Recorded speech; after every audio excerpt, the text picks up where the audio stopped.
O meu nome é Agostinho Quaresma dos Santos Afonso Fernandes.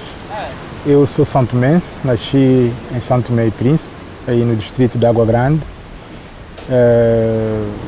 onde vivi a maior parte do tempo, e hoje sou o chefe do escritório da ONG BirdLife Internacional em São Tomé e Príncipe. E vamos a começar um bocadinho pelo princípio da memória do Sr. Agostinho. Como é que era a família onde nasceu e como era o tempo quando o Sr. Agostinho, desde que tem memória? Bom, eu nasci em 1971, comecei a ter de facto memória de mim e da minha família como pessoa, talvez quando comecei a frequentar a escola, o Jardim das Madres Canucianas, que eu julgo ter entrado com 6 anos de idade, mais ou menos. Então, a partir daí, comecei a perceber que, para além de fazer parte de uma família, eu também, em alguns momentos, saía do seio familiar para ir para a escola, onde convivia com outras pessoas, portanto, colegas da escola, na altura no jardim. Vim a perceber muito mais tarde que era um tempo completamente diferente do tempo atual, porque havia, digamos, mais interação entre as pessoas, havia mais atividades, eu diria, físicas, as pessoas brincavam mais, corriam mais, saltavam mais, iam mais vezes à praia, aos sítios. Havia também maior convívio familiar, portanto nós interagíamos com outros familiares, portanto o meu pai levava-nos, portanto, para a casa dos tios, onde a gente convivia com os primos. Então tenho uma memória bastante agradável desta primeira fase da minha vida, da minha infância, quer no jardim, quer na escola primária, tanto com a memória dos meus professores. Como é que era? Quer dizer, já começou a escola num tempo muito diferente, com um país independente. Os primeiros anos não foram fáceis, em termos econômicos, de readaptação, etc. Não sei se tem alguma memória ou alguma noção de aquilo. Diz que as pessoas faziam mais exercício, conviviam mais. Havia tantas viaturas como há hoje, ou a situação era muito diferente? Bom, a situação era claramente muito diferente em termos de bens materiais, não havia tantos como há hoje, mas havia uma vida real, emocional, diferente de hoje. Felizmente eu vivi numa família que tinha as condições, eu diria, suficientes para se viver com dignidade. Meu pai era professor, era diretor de um lar de estudantes e na altura, embora ele não tivesse uma viatura pessoal, mas já tinha uma viatura oficial de serviço, não nos faltava rigorosamente nada em termos de alimentação. Eu só tive noção de alguma escassez, não propriamente na minha casa, mas a nível do país, em 1983, quando houve uma crise que afetou muitas pessoas, portanto havia alguma dificuldade em termos de acesso a alimentos, mas foi uma crise que também se superou com alguma dificuldade, mas foi possível superar. Mas eu não tenho uma memória má daqueles tempos, em nenhum aspecto. O núcleo familiar era composto por quantas pessoas? Então nós éramos 5, eu, meu pai, minha mãe e os 2 irmãos, e alguns familiares que ficavam muitas vezes em minha casa, primos, e alguns deles, portanto, ficaram lá por muito tempo, não iam só passar, mas viviam mesmo lá durante muito tempo. Então, basicamente, podemos dizer entre 5 a 7 pessoas estavam sempre na minha casa durante aquele período. E a orografia da ilha realmente é complicada, não é? É uma ilha de umas áreas muito montanhosas. De um tempo a esta parte tem-se vivido um êxodo rural para a capital ou para os núcleos maiores. Os seus colegas da escola, diz que tinha primos que estavam em casa, estavam para estudar, que vinham do interior da ilha, ou como eram as comunicações, como é que se viajava dentro da ilha? Bom, os meus familiares basicamente eram todos das redondezas da cidade, não estavam muito fora da cidade, então não era muito difícil para chegar a eles. Mas claramente havia pessoas que vinham de fora, por isso é que naquela altura o Estado criou o Lar dos Estudantes, onde meu pai era diretor. O Lar dos Estudantes tinha como objetivo acolher estudantes das zonas longínquas, inclusive do Príncipe, que a partir de um determinado momento já não tinham possibilidade de continuar os estudos onde eles estavam, porque não havia esses níveis de ensino. Então eles vinham para a cidade, moravam aí na cidade e estudavam nas escolas da cidade, né? E muitas vezes aos fins de semana iam para a roça, para as suas famílias, passar o fim de semana. Eu sei que para alguns deles era muito difícil, por exemplo, as pessoas que vinham de Porto Alegre tinham uma grande dificuldade para ir a Porto Alegre, porque havia um caminhão que saía muitas vezes de madrugada, fazia muitas horas para chegar a Porto Alegre.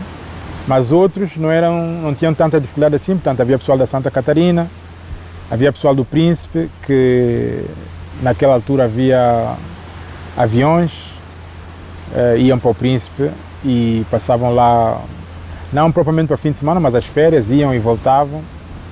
Então, embora fosse um pouco mais difícil que hoje, mas havia a circulação normal dentro da ilha e também com a Ilha do Príncipe. Como é que era a relação com esta população que vinha dos outros lugares da ilha como crianças e com os que vinham da outra ilha, do Príncipe? Era fluida? Sim, era uma relação boa. Forjou-se muitas relações e amizades que se permanecem até hoje.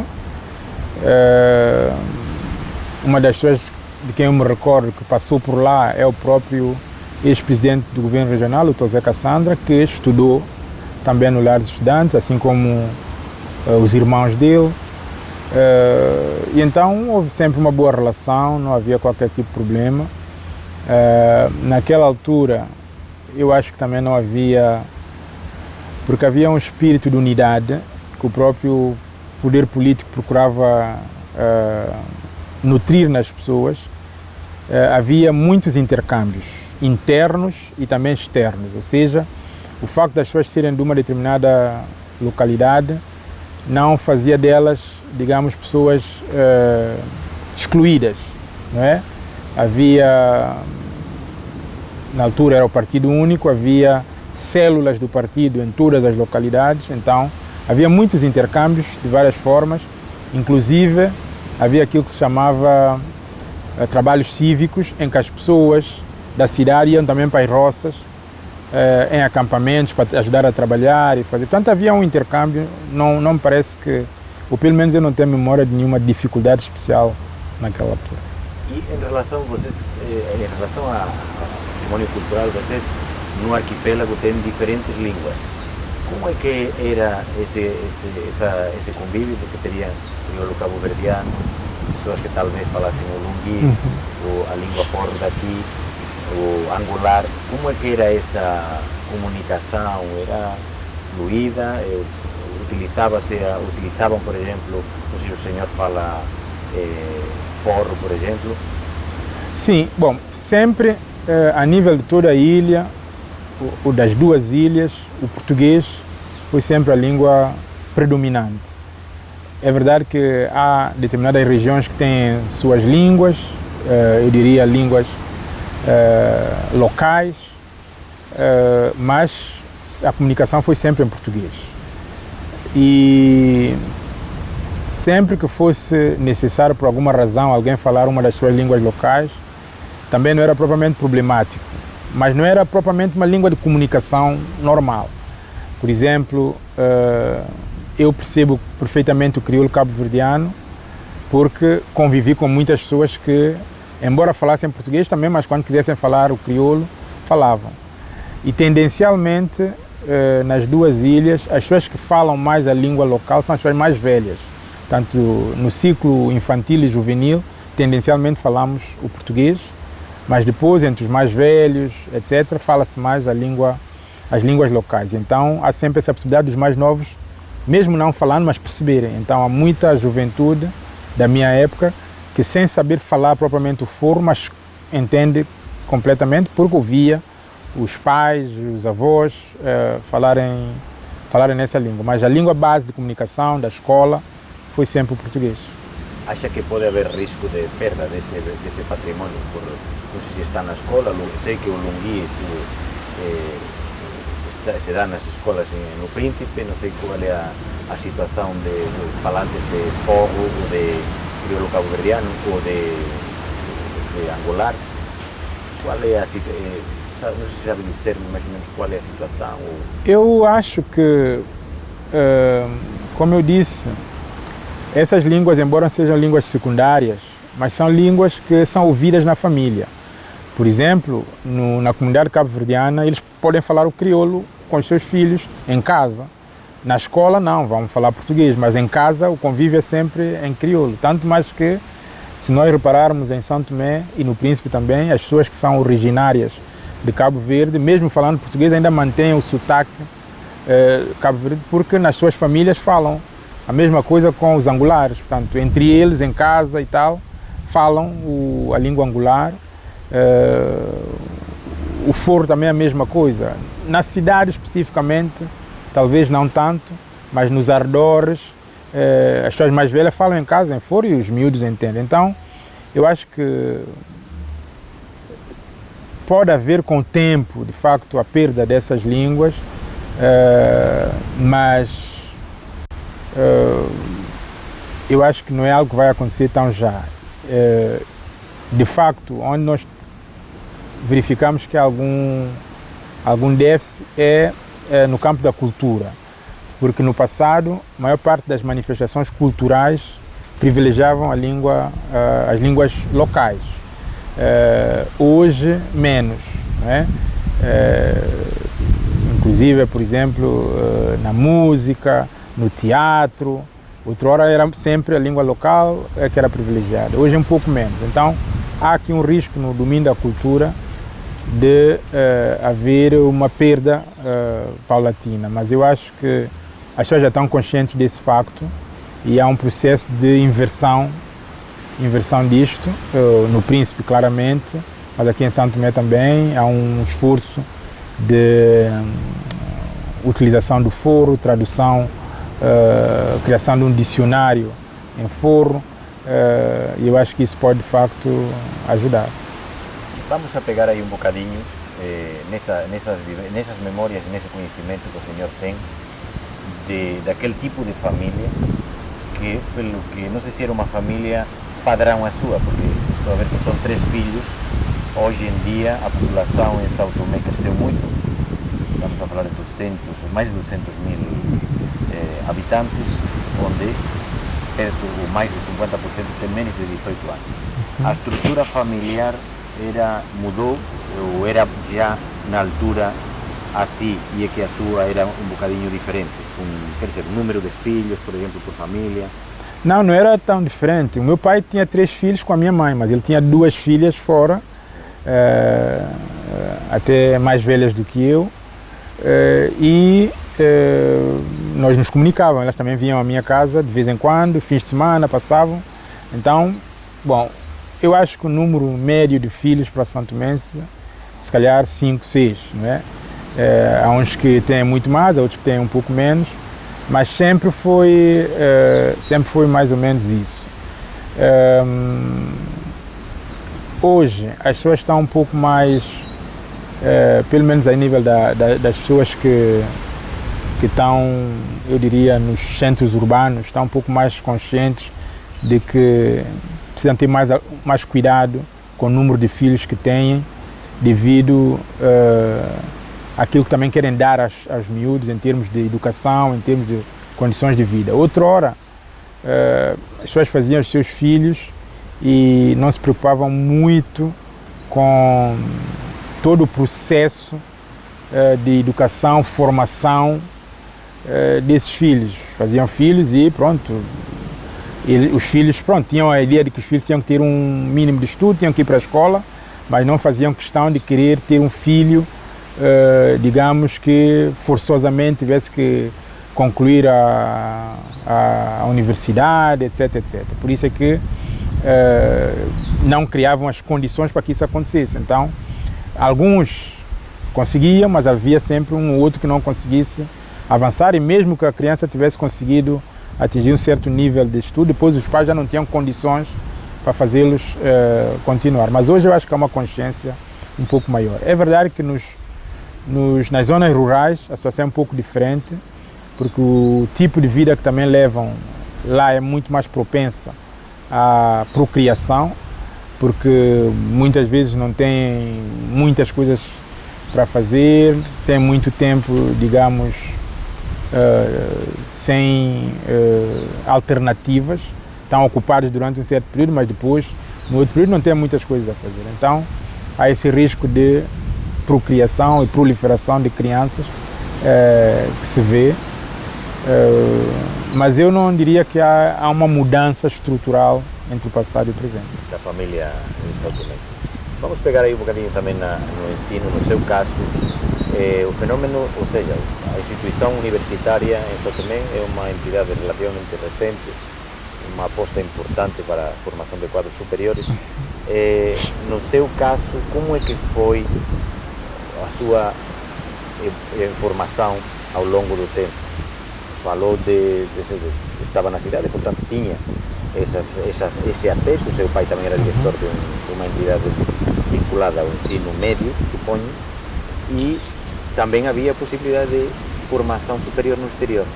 Pode nos falar um bocadinho dos anos e a sua experiência? Sim, na altura em que eu estudei, havia uma grande preocupação do Estado em assegurar a formação superior, porque o país precisava de quadros e então apostou muito fortemente na formação. E então era, digamos, uma preocupação permanente do Estado fazer com que as pessoas que concluíssem o liceu pudessem fazer formação universitária. E então, como na altura não havia universidades no país, o Estado estabeleceu acordos de cooperação com outros países para permitir que as pessoas que concluíssem o ensino liceal fossem estudar fora. E foi o que aconteceu antes de mim, mas também no meu tempo. Então, quando eu concluí o liceu, eu tive a oportunidade de beneficiar de uma bolsa de estudos no âmbito da cooperação com a França. E então fui fazer o meu estudo universitário em França. Mas eu sei que antes de mim muita gente também beneficiou de bolsas de estudo para vários países. Portanto, nós tivemos pessoas que estudaram na União Soviética, muita gente, em Cuba, na Alemanha. Na altura, esses países eram os principais, em Portugal,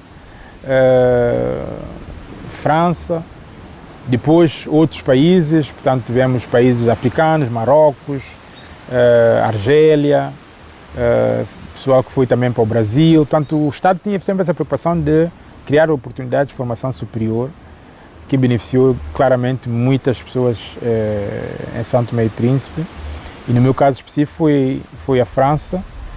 Na altura, quando eu terminei, não fui o primeiro grupo que foi à França, fui um dos grupos que foi à França. Já tinha ido muita gente antes de mim e depois de mim também foram os tantos.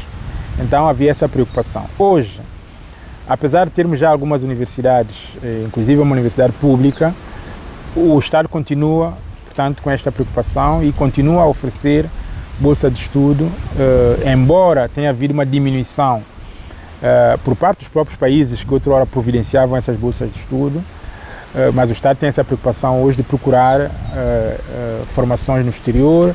Temos pessoas que foram estudar em Taiwan, quando o Estado tinha relações com Taiwan, na China. Hoje muita gente vai para o Marrocos, para o Brasil, mesmo para Portugal, mesmo quando não há bolsas propriamente, mas há vagas nas universidades que são providenciadas, que os pais ajudam a financiar. Então, houve sempre essa preocupação com a formação superior dos santomenses. E no seu caso, entre que anos esteve na França, que foi a estudar e como é que um santomense se sente em um país tão diferente como é a França, climaticamente, linguisticamente, culturalmente? Como é que foi a sua aterragem? Eu terminei o liceu em 1989. Na altura, o nosso país também aconselhava as pessoas, até condicionava as pessoas, antes de saírem para estudar com uma bolsa de estudo, a trabalharem um ano no país. Então eu tive a possibilidade de trabalhar como professor na altura, terminei o liceu com cerca de 17 anos, trabalhei, logo que completei a maioridade, trabalhei como professor de matemática na escola preparatória. No mesmo ano aproveitei para fazer uma formação de jornalista e então, logo a seguir, em 1991, beneficiei da bolsa de estudo para a França. Na altura tinha, salvo erro, 19 anos, quando eu fui para a França, tinha 19 anos, e nós, como vivemos numa ilha, sempre tivemos uma preocupação em perceber o que se passa do outro lado do mundo. Então, embora nunca tivesse tido a oportunidade de estar em França, mas de alguma forma eu já havia, digamos, feito uma série de pesquisas para perceber um bocadinho como é que a França é. Eu recordo-me, inclusive, que tive que fazer o curso de francês no Centro de Ensino Francês, onde nós aprendíamos um bocadinho a cultura francesa. Naquele ano em que eu terminei foi o ano do bicentenário da Revolução Francesa. Eu recordo que participei na Aliança Francesa, à altura Centro de Ensino Francês, em várias atividades, então já sabíamos várias coisas sobre a Revolução, sobre a França e tal. E chegar à França foi um bocadinho concretização de um sonho, não é? Que já vinha na mente, e obviamente que ao chegar lá nós deparamos com coisas muito diferentes, mas desde logo tivemos um bom acolhimento. Fomos direcionados para a cidade. Na altura eu fui diretamente para Vichy, que era uma cidade no centro de França.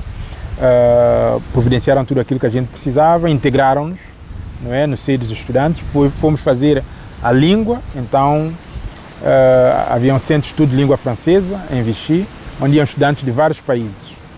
Então no primeiro ano é um ano um pouco de tentarmos entrar, mas sem perdermos o contacto com os outros estrangeiros que também iam fazer a mesma coisa que nós. Então no primeiro ano é um bocadinho um ano de entrada. Depois é que nós saímos para as universidades onde nós vamos estudar. O que é que eu verifiquei em França que para mim foi um pouco, eu diria, um choque? Bom, duas coisas em primeiro lugar, e que eram coisas completamente diferentes em relação a São Tomé. A primeira coisa que me chocou em França é ver jovens a fumarem. Portanto, era algo completamente impensável em São Tomé, ver miúdos de 18 anos, 17 anos com cigarro nas mãos.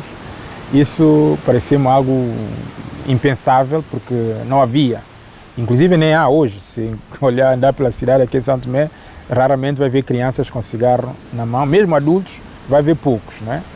Então isso foi um choque bastante grande para mim.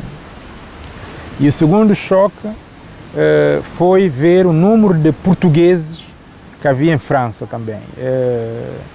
Eu ia para a França e convencido, pronto, ia para a França e não estava à espera de ver portugueses lá. E então, uma das coisas que eu também não tinha noção era a imigração portuguesa para a França. E havia muitos portugueses em França, na construção civil, noutras atividades, o que por um lado facilitou também um bocadinho, porque nós não estávamos num contexto exclusivamente de língua francesa, mas ouvíamos também os portugueses. Foi um choque, mas não só o facto de vermos portugueses lá, mas vermos também um pouco a forma como os portugueses eram, eu diria, um pouco desvalorizados em França. Isso foi um choque, mas obviamente que também houve choques positivos, coisas boas. Uma delas, para mim, foi dar conta que havia um grande, eu diria, uma grande preocupação com o saber. É um país onde as pessoas procuram saber. Então, existiam as chamadas bibliotecas municipais, que eram dos municípios, onde às vezes a gente ia para estudar, para fazer, e era quase como que uma corrida. As pessoas tinham que chegar cedo para conseguir um lugar para sentar, porque havia miúdos, crianças a estudar e a aprender. Então isso também foi algo bastante chocante, no sentido em que deu para perceber que era um país de facto do iluminismo, onde as pessoas gostam de saber, procurar as coisas, não saber, que isso também é algo que eu notei em França. Os franceses não estão muito preocupados com a vida dos outros, com os seus vizinhos, às vezes até nem dão conta que tem pessoas ao lado, mas buscam muito saber. E há muita gente em França que sabe mais coisas do além fronteira do que propriamente coisas de França, porque eles estão sempre à procura de mais informação. E diria essa surpresa de encontrar portugueses, o português é aquela figura que é o colonizador, é o que mandava em São Tomé. Que imagem é que tinha desse ente, porque o senhor ainda nasceu no tempo colonial, não teria noção real dessas coisas, mas ou seja, para ter esse contraste, que imagem acha que ficou aqui do português, depois da descolonização? Bom, é assim, para os mais velhos ficou uma imagem muito má, mas eu acho que é uma imagem muito má, mas também circunscrita no tempo, porque não passaram isso para as outras gerações. Portanto, nunca vi os meus pais a criticarem os portugueses, etc. Porque houve muitas coisas más, não é? Da época colonial, mas também houve algumas referências, não é? E então eles guardaram aquela memória negativa do colonialismo e da parte mais opressora do colonialismo, mas não passaram isso para gerações mais novas. Tanto é que quando eu estudei eu tinha colegas portugueses, mais filhos de diplomatas, etc. Mas nunca houve nenhum tipo de ressentimento em relação aos portugueses. E também, se reparar, aqui na sociedade santomense não há nada disto, não há nenhum tipo de ressentimento, nem dos portugueses, nem filhos dos portugueses. Eu costumo dizer, em São Tomé e Príncipe, nós já tivemos 2 presidentes que são claramente, se não são filhos, são netos de portugueses, mas conseguiram, portanto, o voto da maioria dos santomenses, como se fosse qualquer um santomense, filhos de pais claramente nativos, não é? O que muitas vezes não acontece nos outros países da África. Então, não houve essa passagem do aspecto negativo do colonialismo. Nós temos a nossa história, nós celebramos o 3 de fevereiro, mas não ficou de facto nenhuma mágoa, pelo menos na geração mais nova, ou algum tipo de ressentimento em relação aos portugueses. E aquilo que para mim, digamos, foi chocante ao chegar à França é ver a situação que os portugueses, enquanto europeus, viviam num país da Europa. E aquele, eu diria, menosprezo um pouco pelos portugueses. Mas nós, santomenses, e eu particularmente, e o pessoal da minha geração, nunca tivemos isso, nem sentimos isso. É algo que ficou no passado e morreu para nós no passado. Só ficam as memórias e a celebração e a honra que nós devemos àqueles que fizeram tudo para que fôssemos hoje um país independente. E em relação à formação que foi ter na França, demorou quanto tempo? Quantos santomenses que acompanharam o senhor? Ou havia de outros países também de língua portuguesa ali em Vichy? Como é que era uma comunidade pequena, grande? Sim, quando eu fui particularmente fomos 2 apenas. 2 pessoas. Para a França, no ano em que eu fui, fomos 2. mas no ano anterior tinham ido, salvo ir 10, não estavam a investir, foram diretamente para outra cidade, foram para Toulouse. No ano a seguir, a mim, foram outros tantos que foram para Saint-Étienne.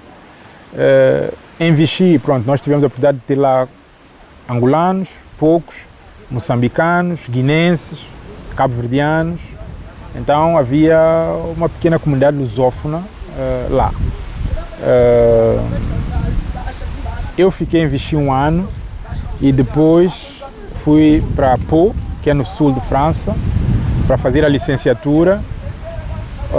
Fiquei em Pau 3 anos e depois quis fazer uma licenciatura em Direito Empresarial, que não havia em Pau, então tive que ir para Toulouse e terminar a minha licenciatura lá. Portanto, ao todo, fiquei em França 5 anos. Portanto, 1 ano para fazer a língua francesa e depois 4 anos para fazer a universidade. E sabe mais ou menos dizer a quantia, quantos eram os automenses que iam para o exterior por ano, mais ou menos? Eu não tenho uma ideia exata, mas houve variação. Eu acho que podemos dizer que se calhar em média podiam ir 30, 20, 30, mas houve anos em que foram 200, talvez houve anos que foram menos, mas o que eu sei é que anualmente saíam santomenses para a formação. A quantidade exata, honestamente, não consigo dizer. Como é que funcionava o processo? Porque, claro, apesar de ter um ano de adaptação, não é? Vão para Cuba, falam espanhol, vão para a União Soviética, falam russo, vão para a Alemanha, o RDA, alemão, vão para a França, francês, não é fácil. Não. Ou incluso depois vão ir para o Marrocos, pronto, podem falar francês, ou não sei como é que seria na Argélia, poderia deparar-se com árabe.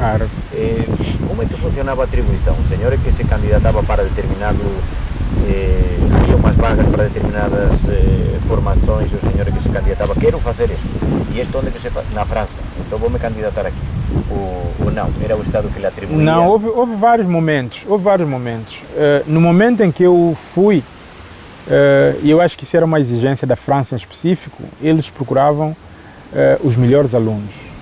Tanto é que depois eles começaram a ser eles próprios a fazerem a seleção dos alunos. Eles procuravam os melhores alunos a terminar o liceu e então davam bolsas para esses melhores alunos. Eu sei que a França tinha um pouco essa exigência. Então, no ano em que eu fui, eu terminei e estava entre os melhores alunos. E tive a oportunidade de o próprio Ministério da Educação selecionar esses alunos para irem estudar. Mas nem sempre foi assim. Houve anos em que, em função da candidatura, porque como eu disse, as pessoas terminavam, tendencialmente davam aulas 1 ano, mas já deixavam a sua candidatura para a Bolsa. Em função das oportunidades também, o Estado via os candidatos e atribuía bolsa a esses candidatos.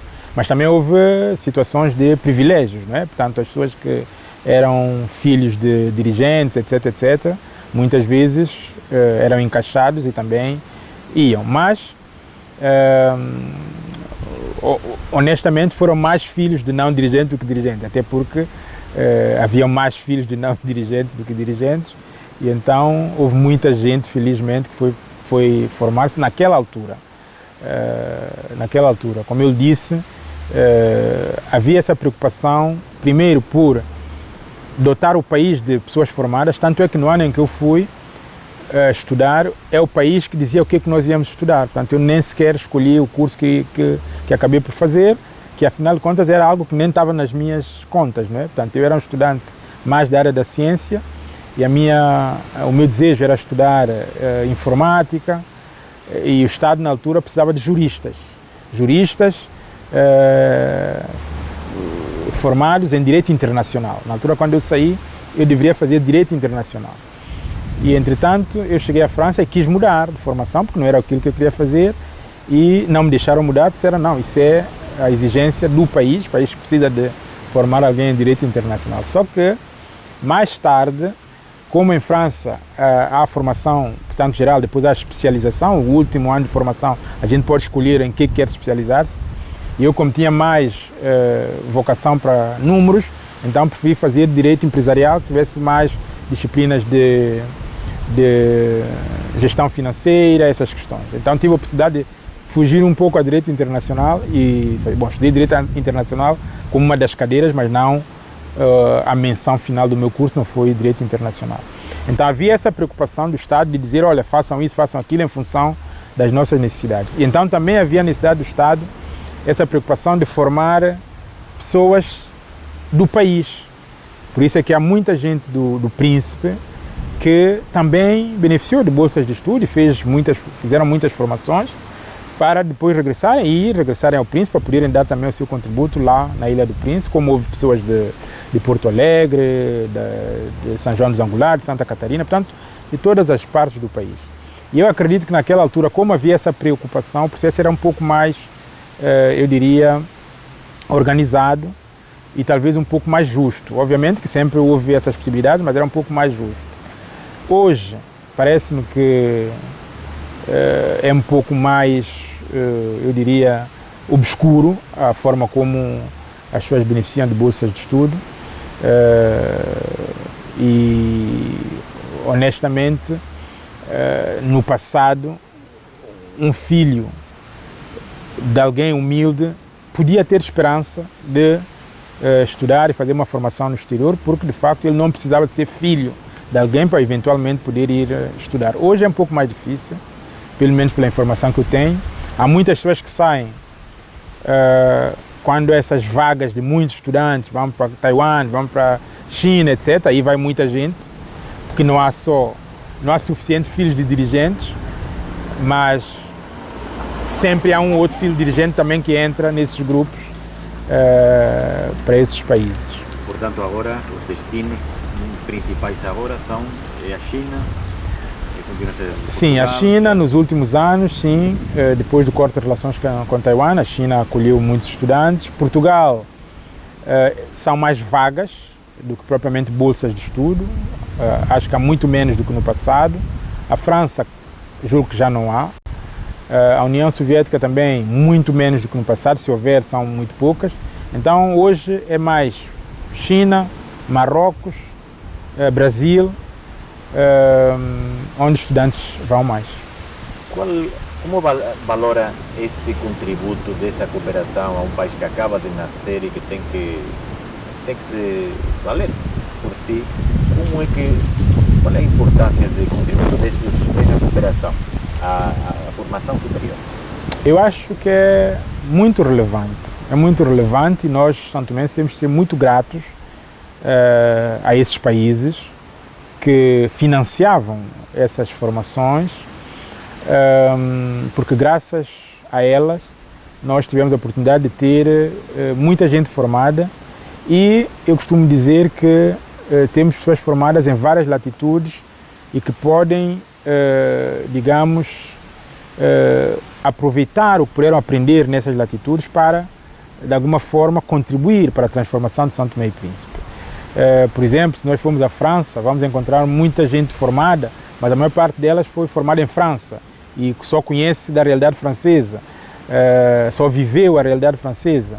Nós não, nós temos pessoas que tiveram a vivência da União Soviética, de França, de Portugal, e pessoas falam várias línguas, ou seja, se aparece aqui alguém que queira falar russo, vamos encontrar um santomense que pode falar russo com ele.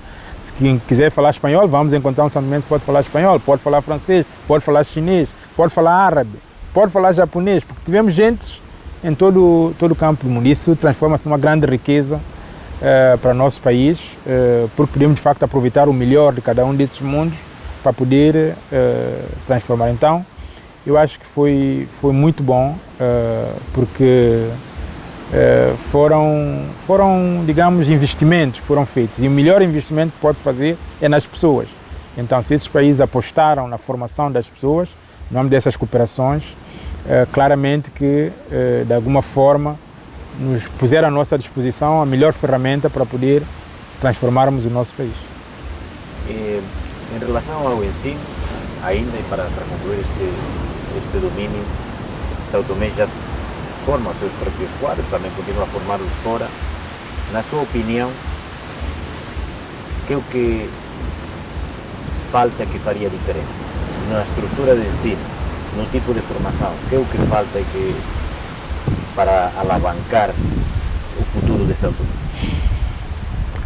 Bom, para mim, a formação é a base. Portanto, quando nós recebemos conhecimentos, nós recebemos bases. Mas o que é que nós vamos fazer com essas bases é que faz a diferença. Então, muitas vezes nós temos formação que não nos transforma, ou seja, recebemos informação, mas continuamos a mesma pessoa. Então, o que falta em São Tomé e Príncipe é, eu diria, transformação. E essa transformação muitas vezes não é com a formação universitária, não é com a formação superior. Ela começa desde a formação de base, ou seja, que mentalidade nós queremos incutir na nossa população, que tipo de pessoas, em termos de atitude, nós queremos que sejam os santomenses, e isso é, digamos, desde o jardim, desde a escola primária, nós temos que poder incutir valores. Que valores são esses? Bom, primeiro para mim é o valor da justiça. Portanto, sabermos que uma sociedade, para ser pacífica, ela tem que fazer prevalecer a justiça, em primeiro lugar. Depois, o valor do trabalho honesto como pressuposto para a obtenção de qualquer benefício. Ou seja, fazer com que as pessoas percebam que os benefícios advêm de sacrifícios. Não há benefícios sem sacrifício. Então as pessoas têm que estar predispostas a se esforçar para terem benefícios honestos e justos. Valores, por exemplo, como a disciplina.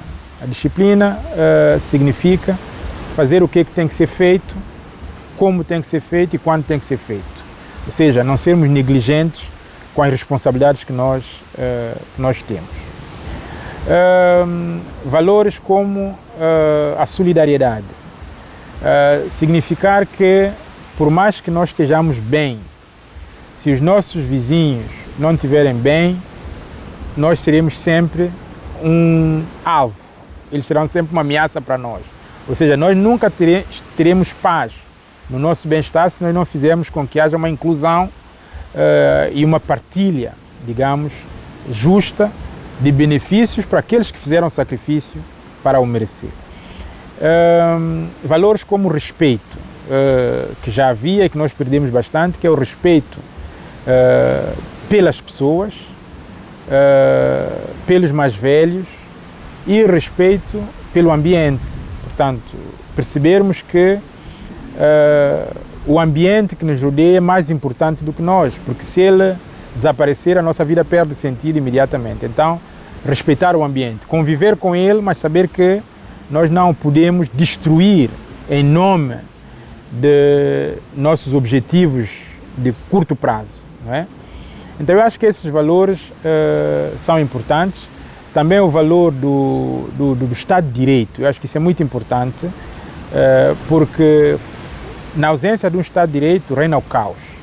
Então as pessoas têm que perceber que tem que prevalecer a lei. A partir do momento em que é aprovada uma lei pelos representantes do povo, essa lei passa a ditar os nossos comportamentos na sociedade. E sempre que houver violação dessas leis, tem de haver sanção correspondente. Infelizmente, em São Tomé e Príncipe não há isso, quer dizer, ou não tem havido a aplicação estrita da lei de forma indiscriminada para que o prevaricador, o infrator, seja devidamente sancionado para servir, por um lado, de exemplo aos outros, mas também para que ele próprio possa ser penalizado por um ato ilícito que ele tenha cometido. Então, tudo isso não se obtém na universidade. Ou seja, por mais que nós enviemos as pessoas para a formação superior, elas vão trazer informação, muitas delas têm que ser adaptadas à realidade, porque uma pessoa que estuda direito em França não traz o direito francês e aplica ipsis verbis em São Tomé, não é? Tem que perceber a realidade. Por isso é que no meu caso específico, depois da formação universitária em França, eu fui fazer a magistratura em Portugal durante 2 anos para embeber-me do direito mais próximo do direito santomense, que é o direito português, de onde o direito santomense advém. Então, para mim a formação universitária é importante, mas não é ela que vai nos dar a base de caráter que permite-nos operar essas informações de forma mais adequada. E isso é que falta em São Tomé. Vamos pegar a continuação, mas antes vou lhe fazer uma pequena pergunta de raiz cultural, antes de irmos à parte econômica, ambiental, política, etc. Ia lhe fazer precisamente a pergunta como é que foi a sua aterragem depois de ter uma formação no exterior na realidade sautomense, se essas competências que o senhor adquiriu foram, vamos a dizer, 100% aproveitadas, ou o próprio tecido produtivo sautomense teria dificuldades para digerir a sua capacidade. Não sei qual foi a sua... Falou um bocadinho sobre isso. Acha que foi bem utilizado, ou chegou aqui e teve essas possibilidades, ou o próprio tecido do país teve dificuldades para aproveitar ao máximo as suas competências? Não, por acaso ainda na minha altura as coisas estavam relativamente organizadas. Quando nós chegássemos da formação, e no caso da França em específico, nós nunca recebíamos o diploma em França, recebíamos aqui, que significa que tínhamos que vir para aqui para recebermos.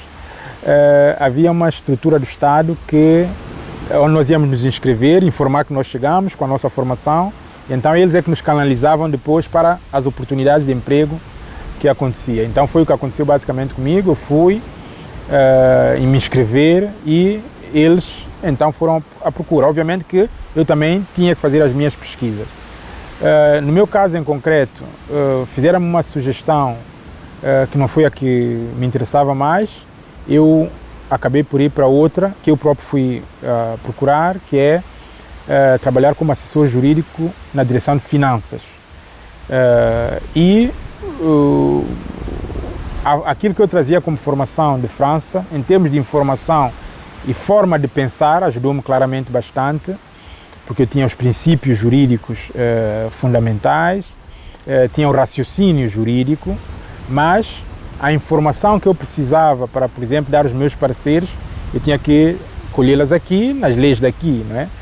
Então, obriga-nos, de facto, a um processo, eu diria, de reaprendizagem da base legal que temos que usar para nosso trabalho, mas não foi muito difícil, porque eu tive o privilégio também de, um pouco antes de entrar para as finanças, ter trabalhado como assessor jurídico do Ministério da Justiça. Então eu aprendi com as pessoas que lá estavam muito de como se opera exatamente aqui no país e a base legal que serve, digamos, para o nosso trabalho. Então quando fui para finanças já tinha uma preparação, já sabia fazer algumas coisas. Por exemplo, alguém que vem de uma formação universitária em Direito, pelo menos em França, ele nunca deu um parecer jurídico. Ele aprendeu a teoria, fez alguns trabalhos práticos, mas tudo baseado na lei francesa. Então, dar um parecer jurídico em São Tomé e Príncipe exigia, primeiro, saber como é que se estrutura um parecer jurídico e, segundo, qual é a base legal que eu vou buscar para dar o parecer. Então, isso tudo eu consegui a partir do trabalho que eu fiz no Ministério da Justiça. Eu tive a sorte de ter um bom, eu diria, responsável, que me ajudou bastante nesse trabalho e que facilitou a minha integração. Eu acredito que basicamente para os outros também era um pouco assim, mas eu tive o caso de uma colega que estudou Química em França também, que veio no mesmo ano em que eu vim, e o Estado canalizou-a para a inspeção de atividades econômicas, que era um setor que basicamente tinha o trabalho de fiscalizar as atividades econômicas, verificar se os produtos que estavam a ser expostos para o consumo estavam em qualidade, etc, etc. E ela foi parar a esse setor, mas o que ela disse-me logo a seguir é que, bom, a única coisa que lhe deram era uma cadeira e uma mesa. Ela não tinha um laboratório, não tinha nada, e vinha de França com uma formação onde ela teve a oportunidade de trabalhar no laboratório, fazer essas coisas, e ela acabou por não ficar. Estava sobrequalificada, não é? Não é que era sobrequalificada, ela não tinha os instrumentos para fazer o trabalho na área da química, não é? Então, sentar perante uma mesa e uma cadeira, o que é que ela ia fazer ali? E então ela acabou por ir-se embora, porque ela era na altura, portanto ela era santomense, mas também era angolana, ela tinha as duas nacionalidades e até estudou com a bolsa do Estado angolano, mas como, pronto, preferiu vir para São Tomé, na altura não ficou, foi-se embora e foi outra vida. Portanto, é um um caso de uma má integração, não é?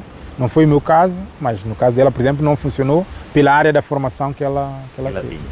E em termos culturais, o senhor disse que a família antes era mais unida, mais convivia com os primos. Festividades, atividades de convívio comunitário passadas que continuam, ou algumas que já desapareceram. Quer fazer alguma consideração sobre isso?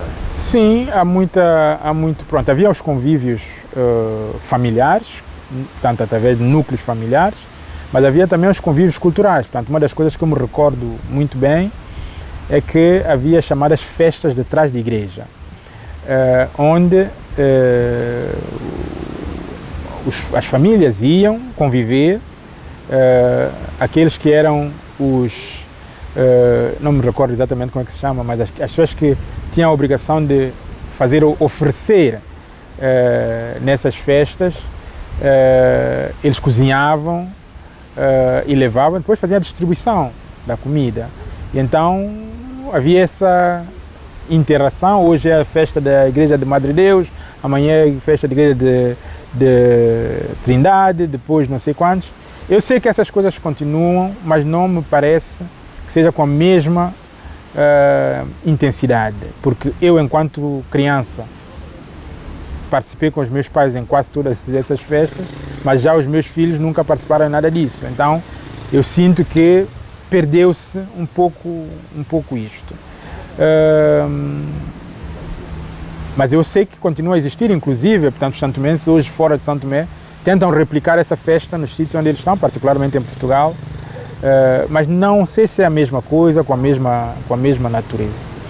E em termos de saúde, por exemplo, o senhor recorre a massagistas, a medicina tradicional? Sim, também é algo que acontecia muito. Nós tínhamos, pelo menos os meus pais, tinham esse cuidado, de tempo em tempo, íamos ao massagista, mesmo sem termos nada, mas para, sei lá, pôr os ossos no lugar, porque eles acreditavam que as crianças, pela sua traquinice, podiam estar um bocadinho deslocadas daqui a acolá, e então era preciso ir fazer essas massagens, e isso era algo que de tempo em tempo a gente fazia, ia para a casa do massagista, usavam lá os seus métodos, as folhas, esfregavam-nos o corpo e não sei quantos e tal, mas os meus filhos, nenhum deles fez isso, né? Nós tínhamos isso, tínhamos algumas pessoas, eu me recordo, que circulavam com umas garrafas era uma espécie de bebida que tinha um pouco de álcool, mas tinha lá muitas folhas, cascas de coisas da terra, de plantas, que se acreditava que ajudava às vezes nas dores de barriga, etc. E eu sei que a minha mãe muitas vezes comprava isso, tinha aquelas garrafas, e quando às vezes a gente tinha dor de barriga, despejava numa colher aquela garrafa. Eu sei que tinha um bocadinho de álcool, né? Mas tinha lá muitas eu diria, cascas de madeiras, e ajudavam, não é? Mas são coisas que também os meus filhos não conheceram, porque nós depois já não praticamos. Eu, honestamente, não sei se ainda existe ou se existe só no meio rural, mas na altura essas coisas passavam pela cidade, né? As pessoas viam, as pessoas faziam isso, passavam pelas casas das pessoas com isso e vendiam. Era isso, era, por exemplo, as gamelas que nós usávamos, era os cestos, as vassouras, as pessoas faziam isso, circulavam e tal, e vendiam essas coisas. Hoje talvez estejam localizados em certos locais, ou talvez não estejam a fazer tanto, porque também nós evoluímos para a utilização de outras coisas, não é? Agora já usamos vassouras importadas, já usamos outras coisas, não recorremos muito a isso. Então houve, de facto, desse ponto de vista cultural, alguma transformação. O senhor falou de valores, e entre os diferentes valores, justiça econômica também, segurança, que deriva também da justiça, do Estado de Direito, do cumprimento, do respeito da lei, da compreensão do porquê das coisas, e falou também do equilíbrio do ser humano com a natureza. O Príncipe já é uma reserva da biosfera, São Tomé está a se candidatar, que provavelmente vai ser aprovado em setembro deste ano, como reserva da biosfera, aspira a esse equilíbrio. Quais são, no seu modo de ver, também como responsável de uma ONG de preservação internacional, o estado das coisas em São Tomé? Que desafios tem nesse equilíbrio difícil entre o bem-estar e o desenvolvimento das pessoas e o equilíbrio com um meio que é limitado e que tem uma capacidade de regeneração também limitada? Bem, eu acho que, como eu disse há pouco, as pessoas são importantes, mas a natureza, o meio ambiente é mais importante do que as pessoas. E eu digo isto colocando uma questão muito simples. Se as pessoas desaparecerem, o meio ambiente continua. Mas se a natureza desaparece, as pessoas não conseguem continuar. Então nós temos que perceber que nós temos que preservar a natureza para a nossa própria subsistência. E é nesses termos é que eu digo que a natureza é mais importante.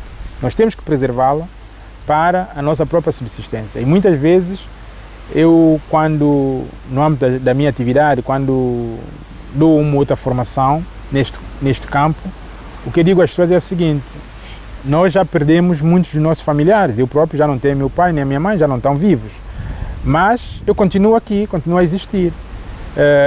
Apesar da importância que eles sempre tiveram para mim, continuo a ter como pessoas, o facto de eles não estarem aqui não me impede de continuar a viver. Mas, se nós destruirmos a natureza, nós vamos sentir que nós não vamos continuar a viver. Então, é importante ter-se essa consciência. E eu percebo que essa consciência precisa de ser massificada em São Tomé e Príncipe, porque as pessoas todas não têm essa consciência. Embora, ao longo dos tempos, tivesse havido sempre uma convivência harmoniosa entre o homem e a natureza em São Tomé e Príncipe, nós que trabalhamos no domínio da conservação sentimos que cada vez mais há um risco para o meio ambiente decorrente da atividade humana, ou seja, há por parte das pessoas uma utilização irracional dos recursos da natureza, muito pela ausência, eu diria, do poder fiscalizador do Estado, porque o Estado no passado tinha uma ação muito mais presente em termos de ordem, e então as pessoas sabiam que toda a infração era punida, e hoje, com essa perda da autoridade do Estado, as pessoas fazem o que quiserem sem qualquer receio de serem sancionados, por um lado, mas por outro lado também a degradação das condições econômicas e financeiras das famílias deixa-lhes com pouca margem de manobra para encontrar meios de subsistência. Então, muitas vezes eles são obrigados, até pelas necessidades de sobrevivência, a explorar de forma, eu diria, exagerada, às vezes irracional, o meio ambiente. Então, a ideia da candidatura de São Tomé e Príncipe à reserva da biosfera é importante, traz-nos responsabilidade, mas não pode ser apenas, eu diria, algo teórico. Tem que ser algo com uma tradução prática. E uma tradução prática a nível do país, de todas as forças vivas do país, desde o governo, as ONGs, as comunidades, a comunicação social, as pessoas no seu dia a dia têm que ter uma atitude de facto que espelha que de facto somos uma reserva da biosfera, que significa que a nossa relação com o meio ambiente deve basear-se em padrões que têm que ser respeitados para evitarmos de facto que continue a haver essa ação, eu diria, devastadora, que, entre outras coisas, promove a alteração climática, que também é uma das causas da alteração dos ecossistemas e do próprio meio ambiente, da biodiversidade. Então eu acho que é sempre uma boa coisa, mas tem que ser assumida com responsabilidade, porque a partir do momento em que nós criamos zonas, digamos, protegidas, nós estamos a dizer às pessoas que estamos a limitar, digamos, o seu acesso, a sua utilização. E então, se nós limitamos, nós temos que dar alternativas de várias naturezas, porque as pessoas usam a natureza como meio de subsistência, as pessoas usam a natureza para fins medicinais e outros, então é sempre necessário que haja uma alternativa. Mas para que haja essa alternativa é preciso que quem tem o poder de decisão esteja de facto ciente disto e trabalhe no sentido de que as pessoas não fiquem, digamos, coartadas, de certa forma, daquilo que hoje constitui, digamos, seu meio ambiente de vida e de subsistência, sem uma forma alternativa de sobreviver. Porque o primeiro instinto de qualquer ser humano é a sobrevivência, né? E para ele sobreviver, ele vai procurar a volta dele, sempre foi assim, não é? Aquilo que a natureza lhe oferece para ele poder sobreviver. E se ele não encontra alternativas, eu diria sustentáveis, ele vai fazer o que quiser com a natureza. Então, é algo interessante, mas algo que nos coloca perante uma grande responsabilidade concreta, não meramente teórica, de agir no sentido de assegurar, portanto, este desígnio que é ser um país reserva da biosfera. Quais são atualmente as 3, 4 maiores ameaças ambientais da ilha?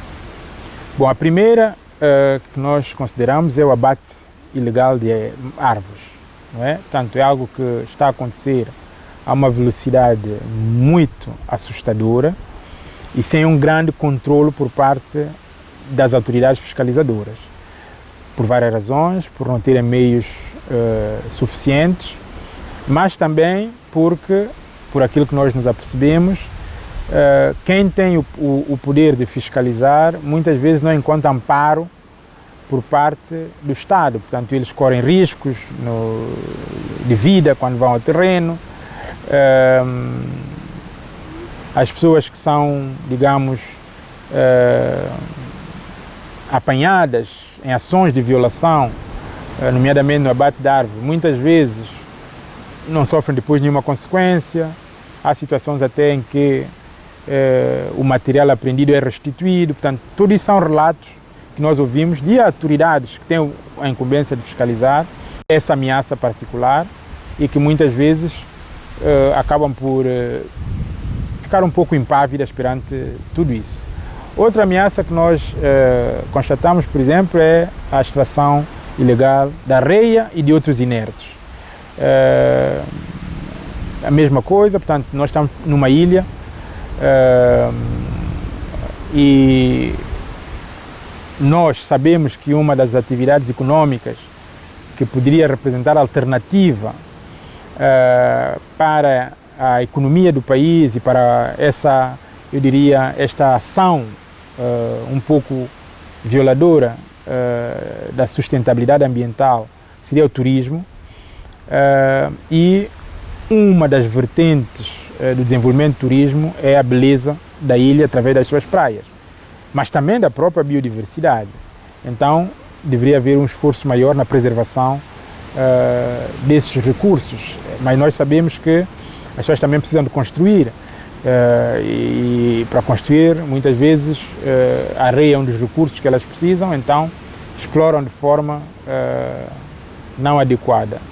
E nós na BirdLife trabalhamos no sentido de criar mecanismos ou técnicas alternativas de construção que permitem continuar a construir sem destruir o meio ambiente. Essa é uma ameaça que nós sentimos, e depois a própria ameaça climática, não é? Portanto, São Tomé e Príncipe é um país rico em biodiversidade, mas baseado no seu ecossistema climático. Quando nós sentimos alterações climáticas, elas alteram completamente também o ecossistema. Então, há o risco, digamos, de nós, com o passar do tempo, deixarmos de ter o mesmo grau de endemismo que nós hoje temos e que é claramente uma mais-valia até para efeitos econômicos em São Tomé e Príncipe. Então, eu vislumbro basicamente essas ameaças humanas, por um lado, mas até também ameaças climáticas que advêm também como consequência da ação humana. Falou um bocadinho da sua labor na BirdLife, trabalha ali. Que tipo de projetos é que tem? A BirdLife trabalha numa ótica programática, ou seja, nós temos um plano estratégico, que é um programa de 10 anos, 2021-2030, e é no âmbito desse programa é que nós encaixamos projetos para materializar os objetivos desse programa. Portanto, é um programa com 8 eixos estratégicos, que passa, entre outros, pela melhoria da gestão das áreas protegidas e das áreas-chave de biodiversidade, melhoria da informação científica que deve servir de base para tomadas de decisões informadas, trabalho específico a nível da melhoria do ambiente regulatório, portanto as leis que de alguma forma enquadram, portanto, a proteção da biodiversidade em São Tomé e Príncipe. Nós trabalhamos também no âmbito da sensibilização comunitária, na educação ambiental, para que as pessoas possam, digamos, primeiro tomar consciência desta realidade e mudarem as suas atitudes vis-à-vis do ambiente. E então, dentro desse programa é que vários projetos vão se encaixando. Portanto, nós começamos a trabalhar com o projeto Ecofac 6, financiado pela União Europeia, um grande projeto. Nós temos o projeto Biodiversidade, que também é financiado, nesse caso, pelo GEF, através do PNUD. Nós temos o projeto Paisagem, também financiado pela União Europeia. Agora estamos prestes a assinar um novo projeto GEF, através da IUCN. Portanto, nós vamos à busca de projetos que permitem a concretização desses objetivos que estão no nosso plano estratégico para 10 anos. E imaginemos que o senhor termina, ou vai terminar a sua vinculação com esta ONG, que é o que o senhor aspiraria a deixar feito? No melhor das circunstâncias, que 3, 4 coisas é que eu diria, eu estaria feliz de sair das minhas responsabilidades ou deixar as minhas responsabilidades e ter deixado para trás isto. Quais seriam os seus maiores logros? A primeira coisa que eu gostaria de deixar feito é a consciência ambiental, ou seja, no âmbito das responsabilidades que eu tenho e no âmbito daquilo que é o papel da BirdLife em São Tomé e Príncipe, é fazer com que todos os atores tenham consciência ambiental, ou seja, que percebam que nós estamos perante várias ameaças à nossa maior riqueza, que é a biodiversidade, e que obriga-nos a tomar uma atitude diferente da atitude que temos tomado até agora.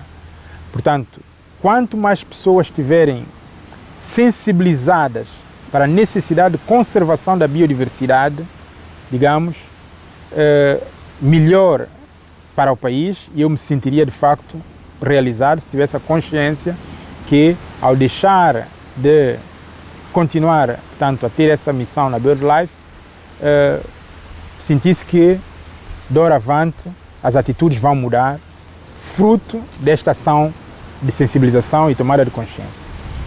A segunda coisa que eu gostaria de deixar é o que nós estamos a criar e trabalhar ativamente na BirdLife para criar, é um fundo fiduciário de conservação. Ou seja,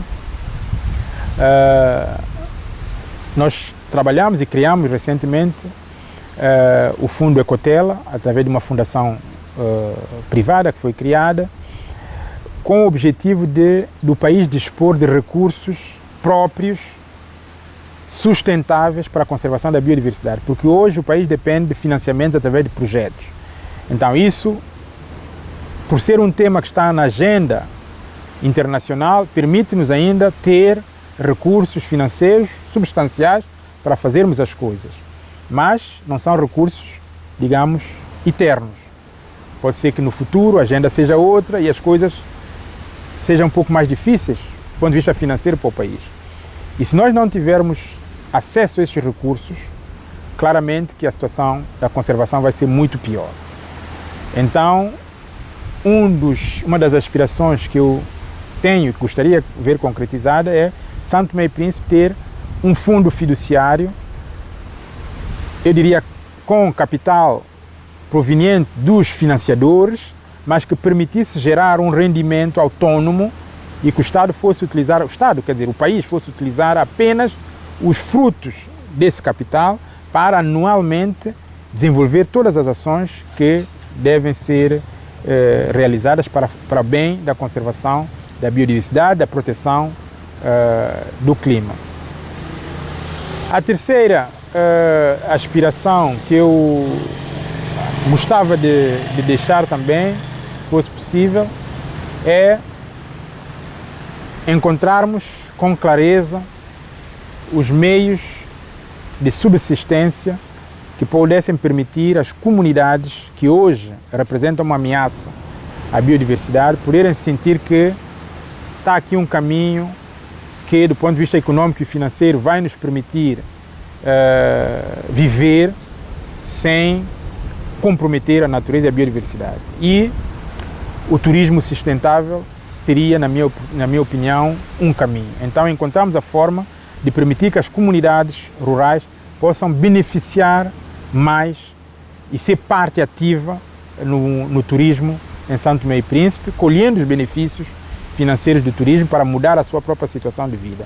Então seria um turismo sustentável em que a natureza e a biodiversidade, as praias, seriam o palco, mas envolvendo as comunidades, não através de infraestruturas de investimento direto estrangeiro que viessem instalar-se e afastar as comunidades ou eventualmente até tê-las presentes, mas apenas como sujeitos passivos, mas não que elas estivessem integradas através do fornecimento dos seus serviços, dos seus bens, pudessem participar como guias, como informadores e colher os benefícios desse turismo. Se nós conseguíssemos, portanto, que essas três coisas pudessem avançar, por um lado a consciência, por outro lado os recursos financeiros e por outro lado a criação, portanto, de mecanismos alternativos de subsistência, seria, na minha ótica, portanto, ganhos para o futuro.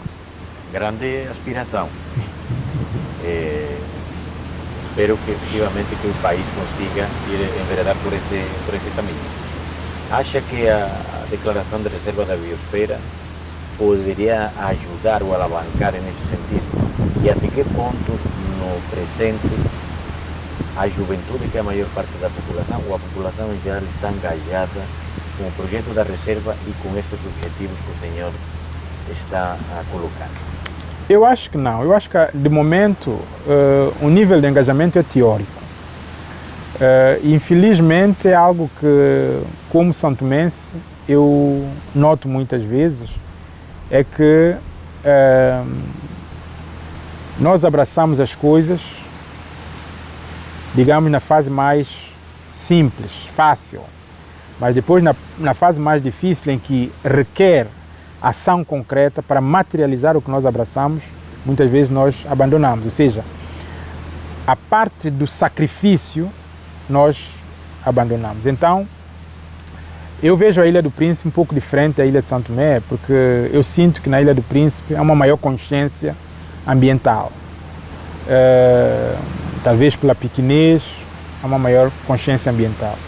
Em Santo Tomé e Príncipe ainda não há. E também não sinto propriamente, para além do trabalho das ONGs, um trabalho ativo do país nesse sentido. Santo Tomé e Príncipe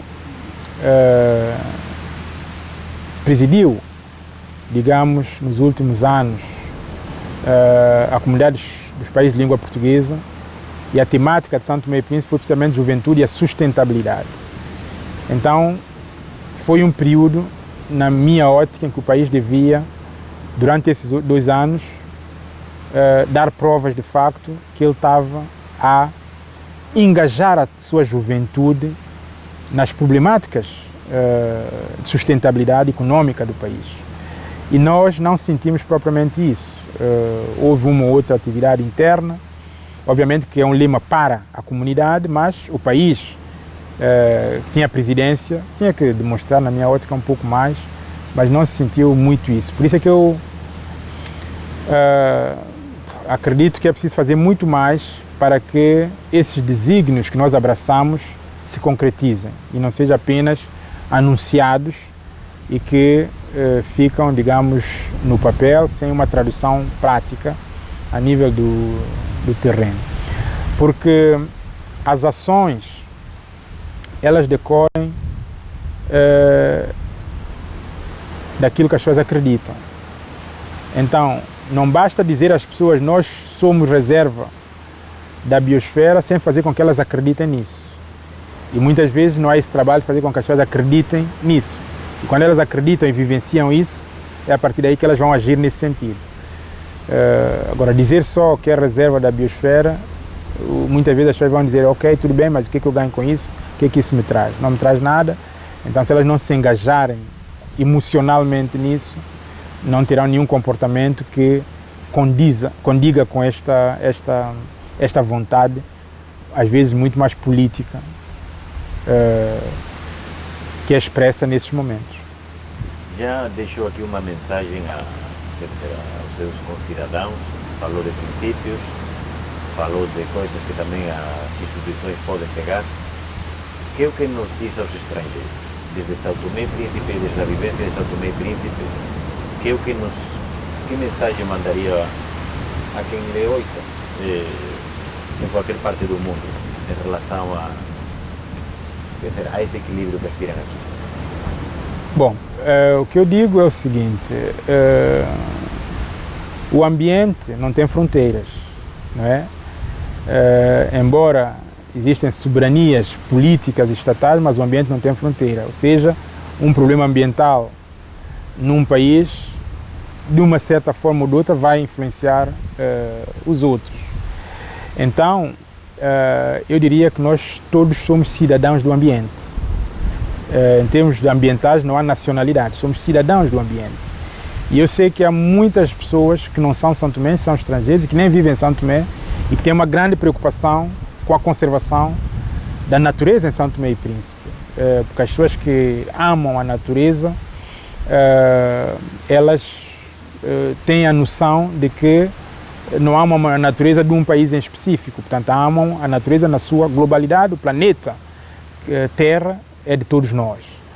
Então, aquelas pessoas que hoje já dão o seu contributo de uma forma ou de outra para apoiar a conservação da biodiversidade, continuem fazendo, porque, como eu disse, os projetos financiados quer pela União Europeia, quer pelo GEF, são frutos do contributo dos cidadãos desses países que, de uma forma ou de outra, são tributados, etc, etc. Alguns fazem contribuições voluntárias para proteger. Então, eu acho que devem proteger, porque São Tomé e Príncipe, de facto, é um tesouro para a humanidade, em termos da sua biodiversidade, em termos da riqueza da sua biodiversidade. E todos os estrangeiros que vêm para São Tomé e Príncipe apercebem-se disso, que aquilo que o país tem de melhor é a sua natureza e a sua biodiversidade. O endemismo, as espécies que só se vê em São Tomé, quer de fauna, quer de flora. Então, para mim, o que devem continuar a fazer é isto, apoiar a conservação da biodiversidade em São Tomé e Príncipe da melhor forma que puderem, através da divulgação desse valor para o mundo, através de estudos e investigação que permitam conhecer melhor essa biodiversidade, através do apoio, por exemplo, ao fundo fiduciário que o país está a criar. Portanto, estamos a criar o fundo Ecotela. Nossa ideia é ter um capital mínimo de 25 milhões de euros que nos permita gerar anualmente pelo menos 800 a 1 milhão de euros e usar este recurso para apoiar o financiamento da biodiversidade. E claramente nós somos quase 8 bilhões no mundo, e se as pessoas estiverem dispostas a dar €1 ou $1 para apoiar o fundo fiduciário de São Tomé e Príncipe, estariam a apoiar a conservação da biodiversidade em São Tomé e Príncipe, e dizer que este fundo fiduciário foi criado em moldes em que estão garantidas a transparência e a gestão, eu diria, de entidades várias, desde ONGs, setor privado, comunidades, que possam participar nos processos decisórios em relação àquilo que se vai fazer com esses recursos, de maneira que é uma forma, portanto, de apoiar. Também dizer àqueles que ainda nunca vieram a São Tomé e Príncipe que Eu diria que Santo Tomé e Príncipe é a nona maravilha. Você falar das 7 maravilhas do mundo, depois fala-se da 8ª maravilha, que são os juros compostos. Santo Tomé e Príncipe seria a nona maravilha do mundo, então convidar a todos a virem a Santo Tomé e ver com os seus próprios olhos o que o Criador colocou aqui como valor, tanto do ponto de vista da natureza, mas também das pessoas, apesar da sua, eu diria, dificuldade para viver, para subsistir, para educar, para criar as suas famílias. Os santomenses são bastante humildes e generosos e acolhedores também. Então, eu acho que é uma oportunidade de vida conhecer Santo Tomé e Príncipe. O que é ser para si santomense? Para mim, ser santomense é ser privilegiado. Ser privilegiado com uma natureza exuberante, ser privilegiado com a possibilidade de viver bem, exclusivamente daquilo que a natureza nos providencia. Qualquer santomense tem a possibilidade, se quiser, de ter no seu quintal uma plantação onde ele pode colher aquilo que ele vai comer, ter criação de animais, ou seja, viver biológico é possível em Santo Tomé e Príncipe, se nós quisermos, mas ao mesmo tempo também é o privilégio de termos um país pacífico, independentemente das pequenas querelas que às vezes sentimos aqui em Santo Tomé e Príncipe. Nós dormimos e acordamos em paz, até hoje, graças a Deus, e espero que assim continue a ser, com um clima ameno em todas as estações do ano, um pouco mais quente, um pouco mais frio, mas com um clima ameno, com praias magníficas. Digamos, para mim ser santomense é de facto ter esse privilégio de poder conviver de forma harmoniosa com a natureza, o que infelizmente em muitos países não se encontra. Eu me recordo, só a título de exemplo, quando fui para a França, há uma história que eu conto aos meus filhos. Pediu-se a um miúdo para desenhar um peixe e ele desenhou um retângulo, porque o peixe que ele conhecia eram os peixes que vinham em caixas, em pequenos retângulos para serem fritos, e ele não conhecia o peixe real. Mas qualquer criança em Santo Tomé e Príncipe tem a possibilidade de ver o peixe vivo, tem a possibilidade de ver uma galinha viva, e isto é um privilégio que, mesmo em alguns países desenvolvidos, os miúdos não têm.